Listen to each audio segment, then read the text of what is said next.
Okay, hello, good morning to everyone. December 29 pa lang dito, pero 30 na dyan sa Philippines. At marami akong gustong lutuin, kaya nagyaya ako sa OMG.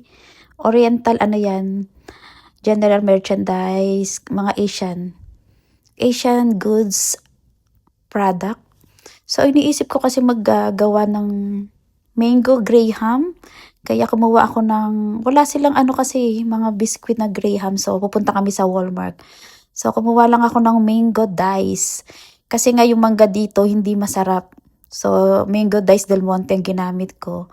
Then, kukuha rin ako ng mga cream, not nestle cream. Yeah, may nestle cream na ako. Parang cream densada ng Angels. Yan. Kasi nakita ko, pwede pala yon, parang 2-in-1 na. Tapos, hinahanap ko yung ano dyan eh. Gusto ko mag-spaghetti kaya so nag-iba isip ko. Sabi ko magbibihon na lang ako.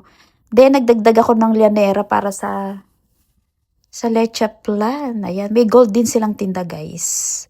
Mga delata, mga all Filipino foods. Asians. Ayan, kinakain din naman ng mga Asian yan. Tinitignan ko dyan kung pwede akong kumuha ng mga gulay. So, ayoko muna maggulay kasi may stocks pa ako. Ayan, tapos na. So, ayan ang aking Jasawa. Pupunta naman kami sa Walmart kasi may mga bibilihin na ako doon. So, hindi ko na pinakita yung pagpunta namin sa Walmart pero i-haul ko naman yung mga binili ko. So, separate video na lang.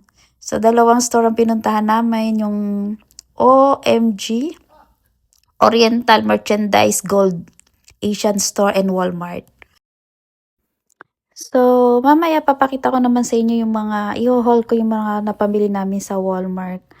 Mga prutas lang naman yan. So, mga available lang sa Walmart ang mga kinuha ko kasi wala yung mga kagaya sa Pilipinas, marami kang pagpipilian. So, kung ano lang yung meron, naka-11 ako na klase. Konti-konti lang kasi pag marami, baka naman din namin maubos.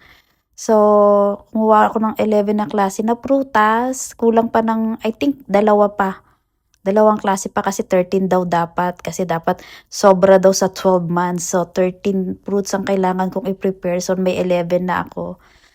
Then, nagdagdag din ako ng mga carnation na evap and condensed. Nagdagdag ako kasi mas mura kasi sa Walmart yata eh. Kasi pag Asian, medyo mataas kasi nga Asian store. So, mamaya pakita ko yung haul ko.